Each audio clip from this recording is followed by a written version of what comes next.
Eh bien, je vais vous lire comme prévu un extrait de mon roman Chasse furtive, paru chez Passiflore. Eh bien, ça va être très simple, je vais vous lire les premières pages. Voilà. Jean s'étira et planta son regard au plafond. Il mit ses mains derrière la tête et pensa fort à son grand-père qui faisait toujours la sieste dans cette position, en respirant fort avec le nez à cause de son rhume des foins, et qu'il surprenait souvent étendu ainsi sur son lit. Ils vivaient alors ensemble dans leur maison des Marais.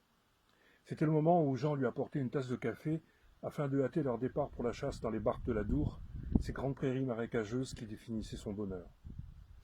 Jean éprouvait sa passion dans l'exercice solitaire des plaisirs de la nature, les sensations procurées par l'envol d'une bécassine, la disparition de la dernière étoile de l'aube, le regard complice de son chien qui avait épousé le silence du ciel et la sagesse des vieux. Il ne trouvait de sens à l'existence que dans les bois et les marais.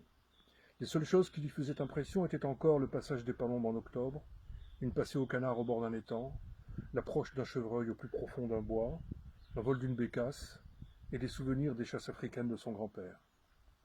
Ses amis lui répétaient que la vérité se trouvait sur l'épaule nue d'une femme ou dans la rue. Jean restait sourd à ses prêches. Il avait connu quelques femmes et détestait la rue. Son temps était dédié aux quêtes sauvages, à sa communion avec les éléments, à son avidité d'émotions animales, à sa soif de connaître absolument tous les oiseaux, leur sexualité, leur vol, leur langage, leur force, leur goût, leurs origines. Il était chasseur de toutes ses fibres. C'était un séducteur d'oiseaux. Il appartenait aux forêts et à leur solitude. Son enfance était peuplée d'aubes marécageuses et de crépuscules dans des bois profonds comme des puits, de collections de plumes, de photos de traces dans la neige ou sur le sable, d'animaux surpris et de son grand-père chassant avec un aigle.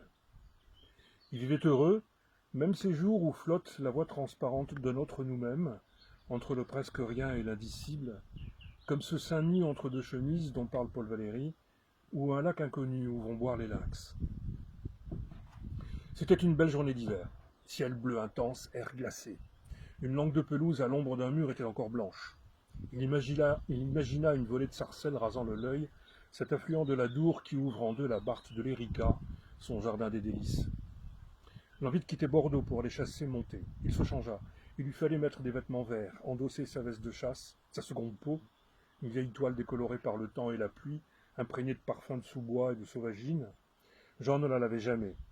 Il se déshabilla et respira longuement ses bras, ses mains, ses épaules qui exhalaient un mélange d'huile de bain et de peau de femme. Il inclina une dernière fois la tête vers le creux de son épaule droite, inspira à fond pour faire une réserve d'odeur dans les caves de son corps, puis s'habilla, chaussa ses bottes, prit le fusil, la cartouchière, l'opinel, une plaque de chocolat, la flasque d'alcool ambré, la clé de la maison des Marais. Il siffla le chien qui tremblait d'impatience, laissa la ville et s'engagea sur la route de Bayonne, déserte, attirante, une lame dans la forêt.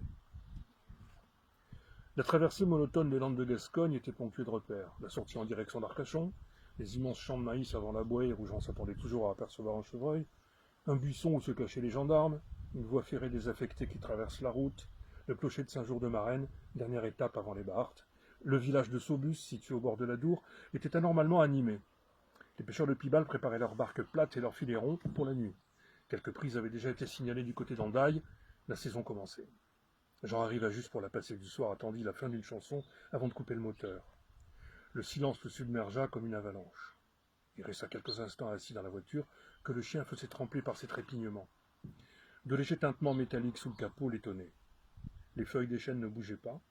Six palombes passaient très haut. Jean regarda le chien qui n'avait cessé de le tenir avec ses prunelles mordorées et le libéra.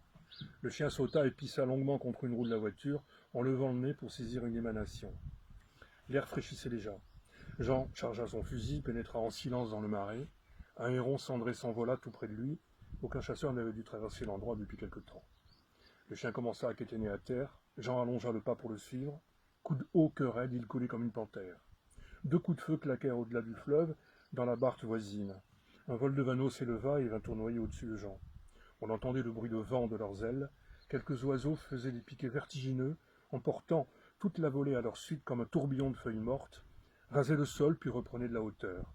Ils attendaient que le chasseur s'éloigne pour se poser à nouveau sur les prairies humides. Merci de votre écoute.